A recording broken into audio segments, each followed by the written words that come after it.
Hello, hello, hello. I hope that my audio is working properly. And if it doesn't, then that's all right because then I'll just throw it away. No such thing as wasted time because every bit of time is precious and meant for a significant or sufficient reason. All right, so here I am right now, not knowing where I'll go with these points, nor knowing where they'll lead to, but kind of hoping that I'll figure it out as I go on. And that's all right because I guess I've been having a lot of conversations with a lot of people about interconnected topics, and I realize that I talk about faith a lot here, but also coinciding with pride. And before I preface this whole thing with that, I want you to know that that's not going to be the solid foundation that this episode sits upon, because by no means does this episode have anything to sit upon. It's like pedestal-less. Like it has nothing under it to sustain it. There's no sustainable foundation for any of this. So it's just going to go on. And the same way in the quantum world, light can be wave, both wave and particle. This will be many things at once, which is okay because that's possible. Thank goodness. So I do want to talk about the concept of dormant pride to some extent and how it manifests itself in my life specifically, not in our lives, because I can't speak for the rest of us, but I can speak for myself. So creating poetry has been a very scary thing to me. I consider people to be poems. I consider every life to be a poem. We are all given a script, we are all given a will, and therefore we are all fused. And each of our DNA strands have words. Well, I'm not saying they have words, but there's life within them. They have been given life. Breath of life has been given to us, us very humans. And it's very difficult to believe that when we look at a human, we can't see a walking poem. Now, that may be very dismissive to a human's nature, or to you, it may be considered beautiful. But to whomever may be listening to this, just know that each person's story deserves to be told. Each perspective deserves to be narrated or illustrated in some way, shape, or form. And in this world, there will always be something to illustrate, narrate. Just talk about your point. It's going to be there, your narrative, your perspective. It's going to be somewhere in this world, or maybe not in this world. Maybe you'll have to seek other means to find it. I am not encouraging psychedelic usage, please. And if you didn't even go there and I just gave you that idea, eradicate it from the mind. I won't be responsible for that. But it should be said that I'll give the example of when I was dating. I would always emphasize compliments, and making her feel good, whether it was telling her something that she didn't know that she needed to know. And it didn't always sink in at the moment. And that always hurt me. Like it was, and then sometimes she'd come along later and talk about the fact that her friend helped her to recognize it, and how it was very difficult because she hadn't seen it before and she hadn't even considered it. But because of what her friend said, and it always used to frustrate me. Like it used to drive me crazy. And in many instances, I'd say to myself, what is it about me? I started looking at myself and introspecting, looking inwards, and really pondering what about me and how I was communicating it wasn't good enough. I then started to devalue myself and my opinion to the point where I just shut down and stopped talking entirely about certain things, kind of leaving in saying stupid things. And I'm not saying what I did was right, along the lines of maybe if you just ask your friends, they'd know since you consult them for everything. But that was deceptive and untrue. Fundamentally, she came to me. Foundationally, she came to me first for most of the things. It just happened to be that her friends were set in that position in that certain time at that certain place and divinely aligned so that they were able to get that point through at the moment that they were ready to receive it. You can't throw a 90-mile-per-hour pitch at someone who's not ready to catch it. It's not going to go well. You know what happens to those who have ever played baseball or seen baseballs being pitched. You know what happens when you throw something to someone and they're not ready. You can throw something somebody's way and they may be unprepared to catch it, they may be unprepared to field it, but regardless of how it's formulated, it goes the same way. I think it was important for me to step back and realize that that was a manifestation of my pride. I was looking to be the sole means of authorship. I was looking to be the sole purpose of that person's discovery and have such an impact. But in looking back and taking a step back, I realized that God, Jesus himself, was showing me that he is in charge. He is always going to be in charge. He will remain at the forefront of all situations. We don't put him in things, he is in things. Although when we neglect to show it, some things change. Now I know I'm not communicating that point properly, but hopefully it gets across. And he showed me that despite the fact, I'm not saying that her friends are God or anything. We make our own idols, of course, but by no means am I saying that. And I think before I kind of wrap up the point, I'll use the example from the movie Soul. I probably wouldn't even be able to use the footage if I was using footage because it's heavily copyrighted. But the scene where, for those who don't know, Soul is a very beautiful tale about Joe Gardner helping a protege of theirs, I don't remember their name, find their purpose in this world. It's kind of with the knowledge that before we come into this earth, we're kind of like this holding sequence, this phase where we're given our personality, given what we want, shown our interests, and then the concept of a, if you know much about a spiritual contract, like if you believe in the concept that we actually make the choice of where we are, but we just forget it and are disillusioned when we come out of the womb, then that's basically what soul is. It's that very concept illustrated perfectly. And this one soul just cannot find their body because they don't know what to do. This one soul. So, Joe Gardner, let's talk about him for a little and his narrative and his perspective. He ends up, he's this jazz musician, aspiring jazz musician. He's actually a teacher. His passion for jazz has always been there. And his mom's not always been the most supportive, but he's loved jazz. Jazz is in his soul, it's his heart. And he gets the breakthrough of a lifetime. One of his students is playing in a band for one of Gardner's favorite artists, and the student calls Gardner up and says, "This is your chance. This is your chance. This is your chance.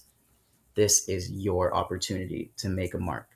Now, what does Gardner do? He drops everything. He gets the nicest suit. He gets his haircut, everything. Then he dies. What was the first thing he said when he died, if I remember correctly? It's no, no, no, I'm about to play this show. His entire identity was crafted and centered around that show. He had immediately rid himself of anything else. Nobody was bigger than this moment. In that moment, he was his world. He was his own God. He became, that jazz show was the focal point of his life. Nothing more, nothing less, nothing. That was everything to him. And he dies. So, to an onlooker, it's unfair, right? This man just got the breakthrough of his life. He just died. All for what? I think he fell into a pothole. That's like the worst way to kill somebody off. That's the equivalent of the black person dying first in every horror movie. It's just horrible storytelling, right? To anybody who would look at that, they'd say, "Wow, that's a way to kill off your main character."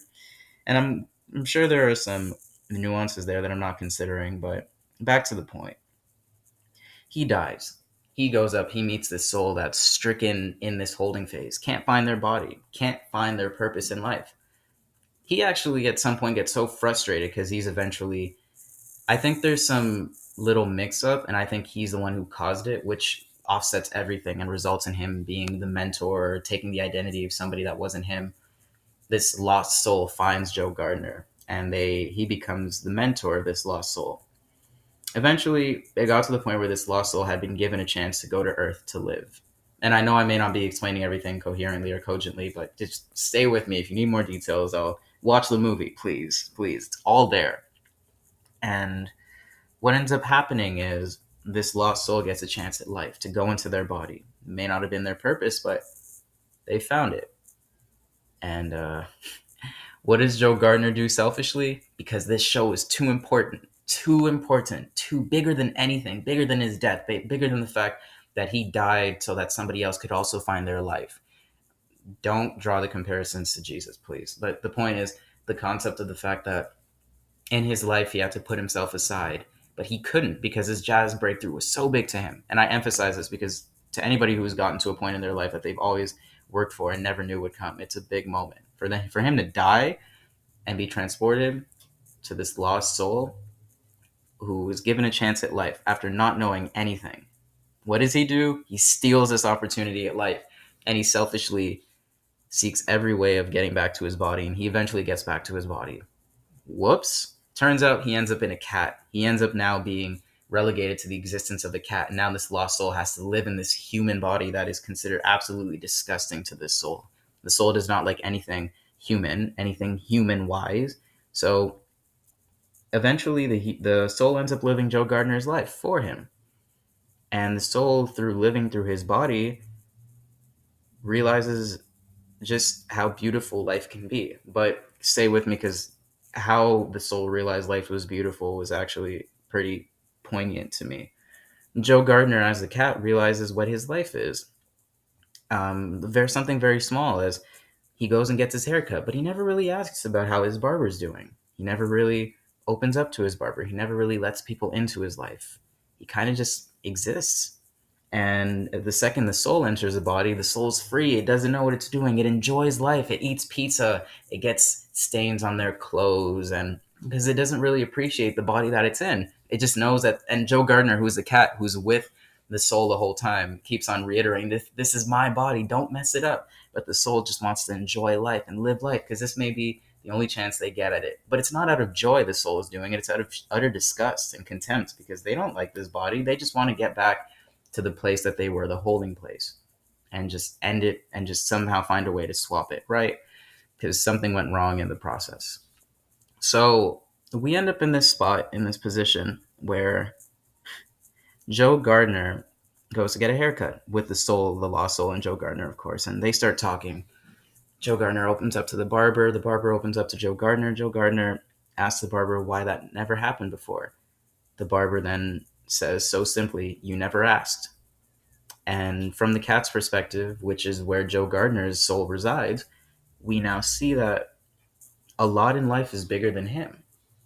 A lot of what life can be is so much bigger than what he had imagined it to be.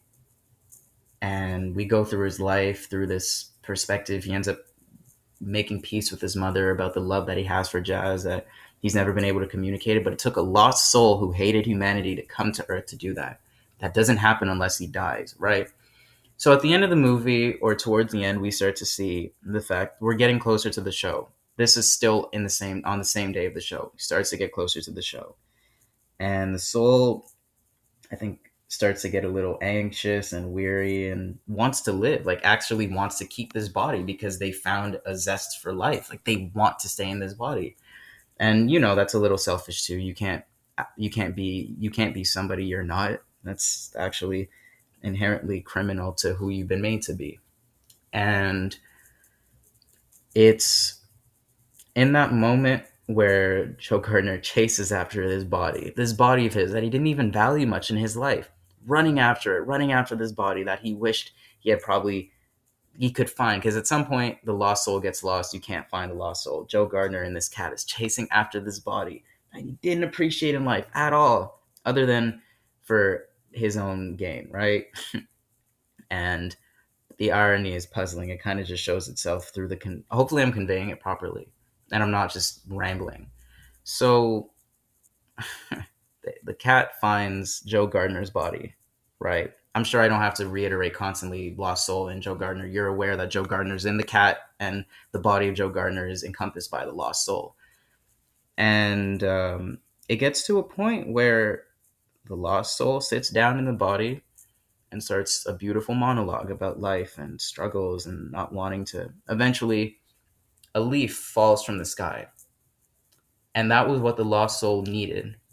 That was the last thing the lost soul needed in order to find its purpose in life. Its its wherewithal to live life.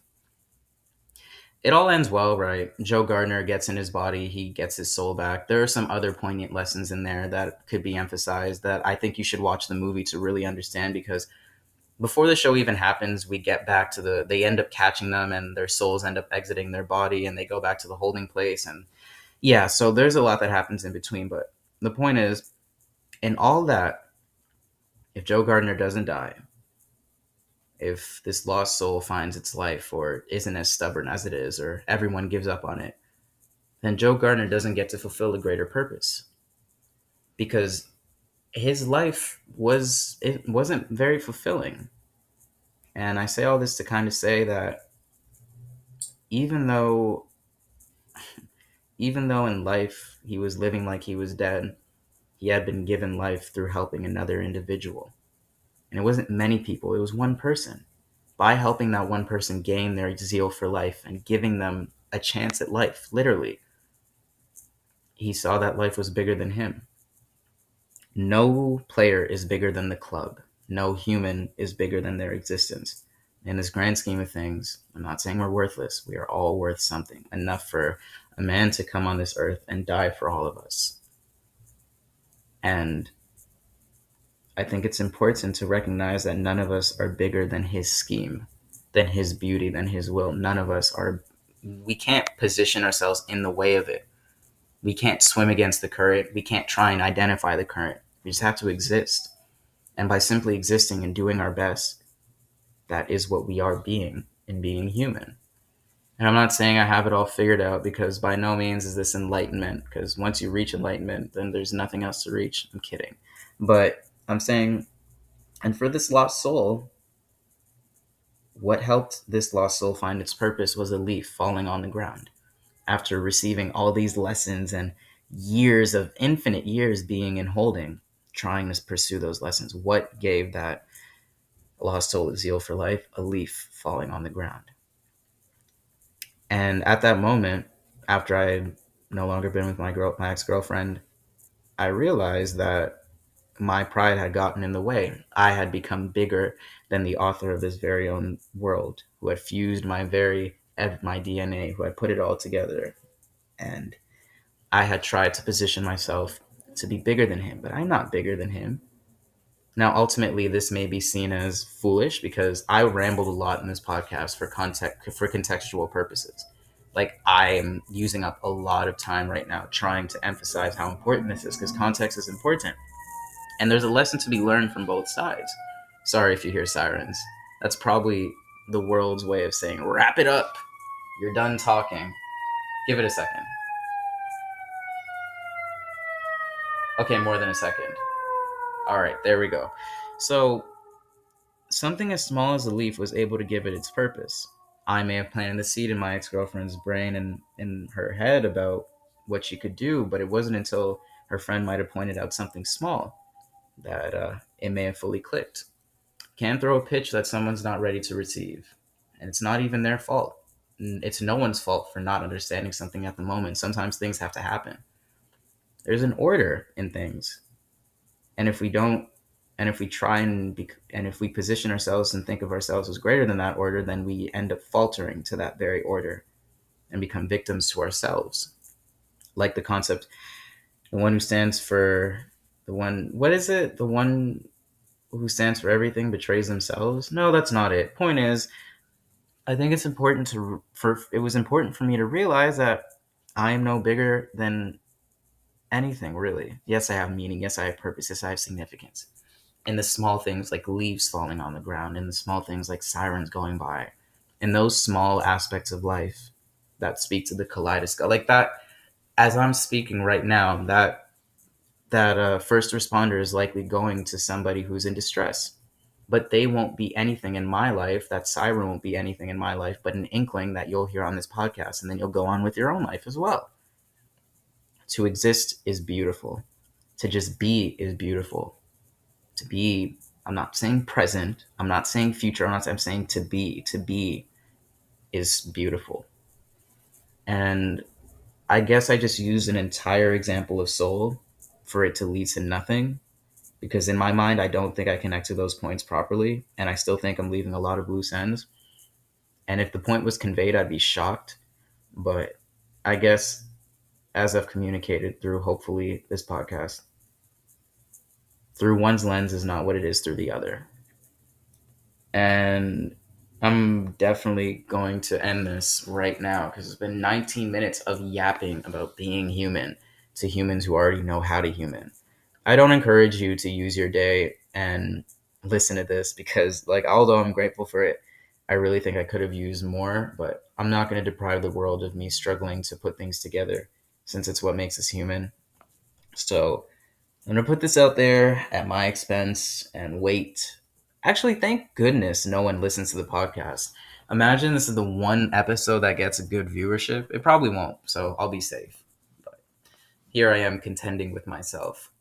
So I hope that all of you have a beautiful day and realize that pride manifests itself in small ways, and please continue to put it to the side and fight the good fight and walk the good walk and race the good race. Live every day as it's supposed to be lived. And to those who have the privilege of being able to say that they can live today without having to worry about tomorrow, take full advantage of it because it's very important. It's almost essential to our life source as people. So I just want to say that I love all of you, and I hope that all of you are having a great day and that each of you enjoy existing, because existence is beauty and existence is a testament to God itself. Sorry, to Jesus himself. So, yeah, have a beautiful day, and please forgive me for my ramblings because this one was quite long.